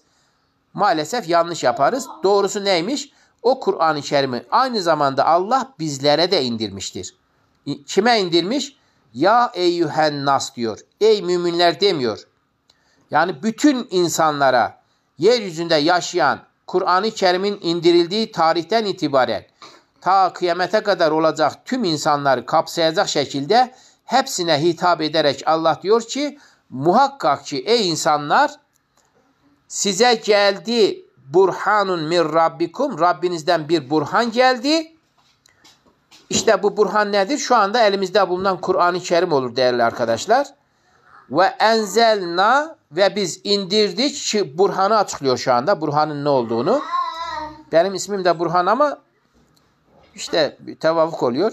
Ve enzelna ve biz indirdik ileykum size nuran mubinen. Açık bir nur indirdik. Yani bu Kur'an-ı Kerim değerli arkadaşlar şu anda herkes kendisi kendi üzerine alınsın. Herkes bu Kur'an-ı Kerim'in kendisine indirildiğinin farkına varsın, ona göre yaklaşsın. فَاَمَّا الَّذ۪ينَ آمَنُوا O iman eden kimselere de gelince billahi Allah'a iman ederler o kimseler. وَتَعْصُمُوا bihi ve ona yapışırlar. Kime yapışırlar? Bunların yapışma yeri neredir değerli arkadaşlar? Bunlar Allah'a mı yapışırlar? Evet, Allah'a da yapışırlar. Allah'a yapışmak şu anda ne demektir? Bu Kur'an-ı Kerim'e yapışmak demektir değerli arkadaşlar. Biz şimdi Allah'a nasıl yapışacağız? Allah Kur'an-ı Kerim'de der ki Allah'ın indirdiği ipe yapışın. Allah'ın indirdiği ip de nedir? Burada indirdiği şeyler neyse Kur'an-ı Kerim olduğunu görüyoruz. Allah'ın indirmiş olduğu Kur'an-ı Kerim'e Allah diyor yapışın. Onu kendi hayatınıza düstur edinin. فَسَيُدْخِلُهُمْ ve onları biz girdireceğiz. Fi rahmetim minhu fazli.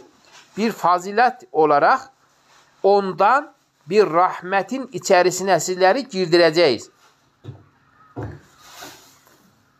Sağ olasın Hülya. Ve yehdihim ve onları hidayet ederiz. Onlar hidayet olunacaklar. Ederiz kelimesi yanlış olur. Ve yehdihim onlar hidayet olunur. İleyhi ona. Sıraten müstakime. Dosdoğru yola. Onlar hidayet olunurlar. Şimdi değerli arkadaşlar, eğer ki Kur'an-ı Kerim'den biz uzak yaşasak ne olur? Bizler ne duruma düşeriz? Onu söyleyeyim size. Aynı Tevrat ve İncil'in tahrif edilmesinden dolayı ehli kitabın düştüğü duruma düşeriz. Hep emaniyeler içinde yaşarız. Hep yani böyle kaba kulaktan dolma bilgilerin içerisinde yaşarız. Şu şunu söyledi, bu bunu söyledi, şu alim şöyle söyledi, bu alim böyle söyledi diye hep böyle kulaktan dolma bilgilerle biz dinimizi yaşamaya çalışırız. Aynı ehli kitap gibi oluruz. Fakat Allah diyor ki siz Kur'an-ı Kerim'e yapışırsanız, onu okursanız, onu anlarsanız, onun maddelerini uygularsanız ne olur? İşte o zaman sırat-ı müstakime sizler ulaşırsınız. Sırat-ı müstakime ulaşan bir vatandaş da öldüğü zaman değerli arkadaşlar, ahirette de dirileceği zaman gideceği yer Allah tarafından ona verilecek mükafat da cennet olur. Çünkü sırat-ı müstakimin varacağı nokta cennettir. Dalaletin varacağı nokta da değerli arkadaşlar cehennemdir. İşte biz eğer Kur'an-ı Kerim'den uzak yaşarsak sanki o hiç yanımızda yok, sanki hiç evlerimizde Kur'an-ı Kerim yokmuş gibi biz onu hiç okumazsak, araştırmazsak, anlamaya çalışmazsak ne olur? İşte böyle emaniyeler içerisinde çakılıp gideriz. Birileri der ki cehenneme gittikten sonra bir miktar yanacağız, sonra cennete alınacağız. Zerre miktar kalbinde iman olan kimse eninde sonunda cehennemden çıkıp cennete gidecektir. Sözlerine kanarız. Çünkü Kur'an-ı Kerim bunun aksini söylüyor ya. Bundan habersiz yaşarsak ne olur? Bu kanıyla, bu zan ile yaşarız. Nasıl olsa biz eninde sonunda cennete gideceğiz. Biraz da orada yanalım, bir şey etmez. Havasına insanlar girerek ne olur? Ebediyen cehennemde kalan insanlar olur. Değerli arkadaşlar, bu konulara çok dikkat edelim. Kur'an-ı Kerim'i mümkün mertebe araştırarak okuyalım. Her duyduğumuz sözün doğru olduğunu kabullenmeyelim. Yani şunu şu alim söyledi, bu maşallah mübarek bir alim. İşte biz onu biliyoruz canım. Yaşantısını biliyoruz ama insanlar üzerinden din öğrenilmez, yaşanmaz.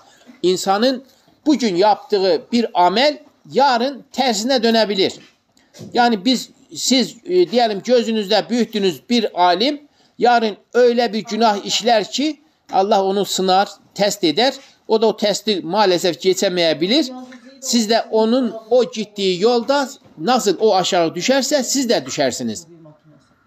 O yüzden insanları gözümüzde büyütmeyelim. İnsanlar da analarının karınlarında 9 ay kaldı. Biz de annemizin karnında 9 ay kaldık. Onlar okudular, öğrendiler. Allah tarafından vahiy almadılar. Vahiy alanlar zaten peygamberlerdir. Allah'ın vazifeli kullarıdır. Onun haricindekiler ise kendilerini yetiştirenlerdir. Onlar okumuşlar, işte mürekkep yalamışlar, kendilerini geliştirmişler. Ne yapıyorlar? Başka insanlara ışık tutmaya çalışıyorlar. Fakat kendi kapasitelerinin üzerine çıkamazlar. Yani Kur'an-ı Kerim'i dört dörtlük anlayacak, sonra onu uygulayacak diye beklemeyin. Şu anda ben de gördüğünüz gibi bu Kur'an-ı Kerim'in burada neyini yapmaya çalışıyorum? Analizini yapıp öğrendiklerimi burada sizlerle paylaşmaya çalışıyorum. Benim yanlışlarım yok mudur? Elbette ki birçoktur. Fakat bu yanlışları kimler görebilir? Ancak bilenler görür. Der ki Burhan hop orada dur. Sen şurada yanlış söyledin. Şu ayetin manası öyle değildir. İşte değerli arkadaşlar aynı şekilde insanları gözümüzde büyütmeyelim. Allah'ın ipi olan Kur'an-ı Kerim'e sarılarak yolumuzu orada bulalım. Yanlışlarımız varsa orada bulalım. Birisi diyorsa Kur'an-ı Kerim'deki şu ayet bizim uygulamış olduğumuz şu ameliyeye zıttır, karşıdır. O zaman biz hangisini alacağız? Kendi gittiğimiz yolu mu tutacağız yoksa Kur'an-ı Kerim'in ayetinde bildirileni mi tutacağız? İşte o yüzden onu öğrendikten sonra, Kur'an-ı Kerim'in ayetini öğrendikten sonra biz hayatımıza bakacağız. Eğer yanlış yoldaysak o ayetle düzelteceğiz. Doğru yolda gidiyorsak ayetle de aynı örtüşecek şekilde sırat-ı müstakimde gidiyorsak sıkıntı yok zaten. Öyle yaşamaya devam. Ama ameliyelerimizde sıkıntılar varsa, Kur'an-ı Kerim'in demediği şeyleri yapıyorsak, dediği şeyleri de yapmıyorsak o zaman vay halimize diyelim. Yesteftuneke. Bak senden fetva istiyorlar. Kime diyor bunu? Peygamber Efendimiz'e. Diyor ki senden fetva istiyorlar. Kulillahu. De ki Allah yuftikum. Size fetva verir. Fil kelale. Kelale hakkında. Bu kelale değerli arkadaşlar. Bu da çocuğu falan olmayandır. Yani bu miras konusu var ya. Nisa suresinin çeşitli ayetlerinde bu konular işlenmişti. Şimdi burada da aynı konunun bir farklı versiyonuna denk geliyoruz. Orada da kelale olanlar için bir takım ayetler sunulmuştu. Şimdi burada da bir takım ayetler sunulacaktır. Bakalım neler, o anlamaya, çözmeye çalışalım. Yani diyelim ki bir vatandaş var, evlidir. Fakat bunun ölmüş fakat çocuğu falan yoktur. Tamam mı? Yani ne kızı var ne de oğlu var. Yani kelale buna denir. Çocuğu olmayana o dönem kelale ismi veriliyormuş. İnimru'un helake. Ölen kimsenin leyse yoksa lehu veled bir çocuğu yoksa ki zaten olmadığı zaman ona kelale diyor. Bir çocuğu yoksa ve lehu uhtun onun da diyor bir kız kardeşi varsa felehe nısfu meterek. O meterek dediği geriye bıraktığı ölürken geriye miras bırakıyor ya. O bıraktığı mirasın yarısı onundur. O kız kardeşindir. Tamam mı? Bir tane kız kardeşi varsa çocuğu olmayan birisinin kız kardeşi varsa ölürken geriye bıraktığı mirasın yarısı o kız kardeşinin olacaktır. Bu her zamanı kız kardeşine gider. Ve huve yerisuhe eğer o yerisuha ona varis ise yani değerli arkadaşlar burada da bir erkek söz konusudur. Burada nasıl bir kız kardeş vardı. Şimdi de burada bir erkek olduğunu görüyoruz. Bir erkek varsa in lem yekun lehe veled onun da diyor bir şey yoksa onun içinde bir çocuk söz konusu değilse fe in eğer ki kâneta olmuşsa isneteyn iki tane kız kardeş olmuşsa, yanlış demeyelim, fein eğer ki kâne ta olmuşsa isneteyn 2 tane, felehumes suluseni, buradaki tabi 2 tane kız kardeş demek. Felehuma onlarındır, o 2 tane kız kardeşindir. Sulusani 3'te 2'si. O mimme terek, o bırakılan şeyin 3'te 2'si o 2 tane bulunan kız kardeşin oluyor. Ve eğer ki kanu olmuşsa ihvatun kardeşler, ricalen ve nisaen, erkek kardeşler ve kız kardeşler, yani kadından olan kardeşler. Şimdi şöyle diyor değerli arkadaşlar. Yani erkeklerin sayısı da çok, kadınların sayısı da çok. Yani bir insanın ölürken geriye bıraktığı çocukların sayısı da çok, kızların sayısı da çoksa, bunlar kardeşse birbirleriyle, feliz zekeri erkek için mislu, neyin misli? Hazin pay demek, el unseyeyn 2 tane kız kardeşin payının misli bir erkeğe verilecektir. Bir erkeğindir. Yani 2 tane kıza ne vereceksin bir pay olarak? Mesela 30 lira bir kıza, öbür 30 lira da öbür kıza versen 60 lira yapıyor ya. İşte o 60 lirayı bir erkeğe vereceksin diyor. Diyelim ki 4 tane kız var, 2 tane de erkek var. Ne olacak? O 4 tane kızın alacağı toplam miktar bu 2 tane erkeğe verilecektir. Eğer 2 tane kız, 1 tane oğlan varsa, erkek varsa ne olacak? O 2 tane kıza ne verdiysen toplamının mislini de bu erkeğe vereceksin. Yani bu şekilde, ki bunlar zaten uygulanmıyor da, yani bu ifadeleri okuyoruz, sadece okumakla yetiniyoruz.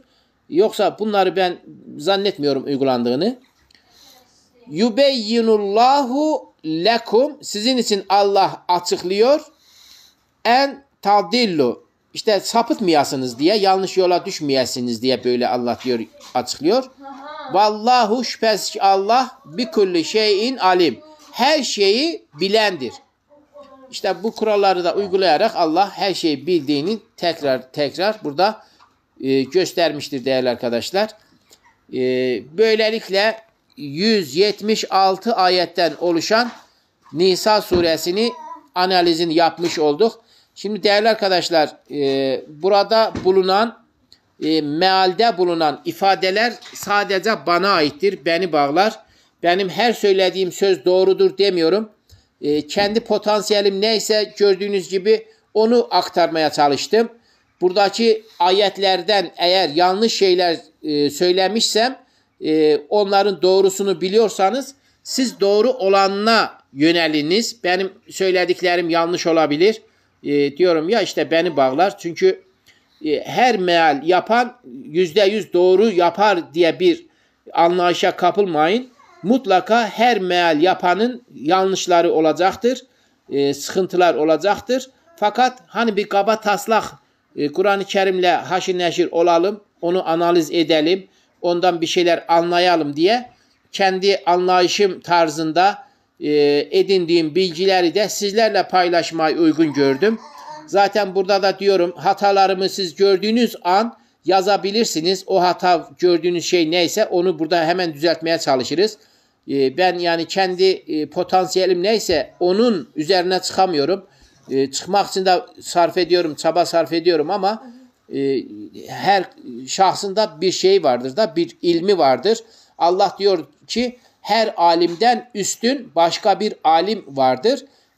Bütün alimlerin alimi de olan kimdir?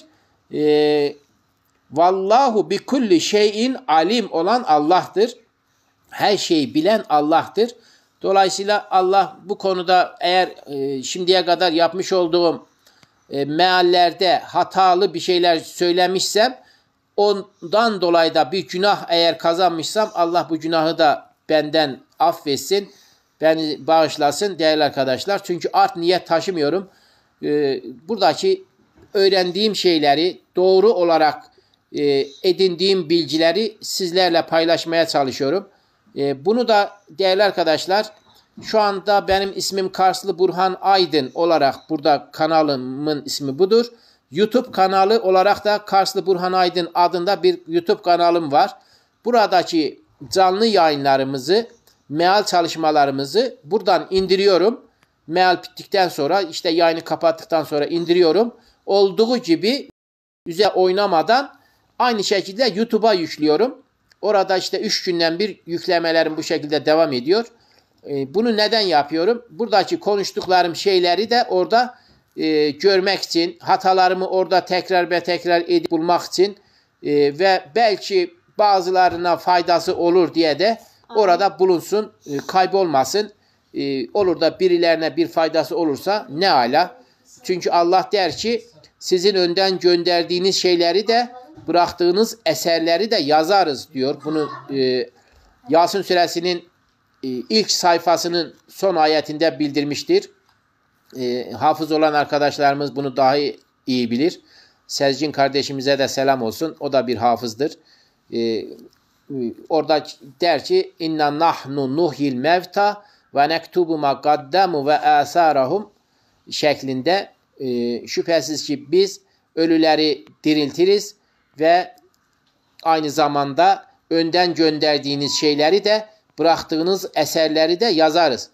İşte ben de benden sonrakilere bir eser olsun diye yani bir hiç olmasa bir fayda olsun diye bu yayınlarımızı hem yapıyorum hem de değerli arkadaşlar YouTube kanalımıza da yükleyerek diğer arkadaşlarımız için de faydalı olması dileğiyle oraya bırakıyorum.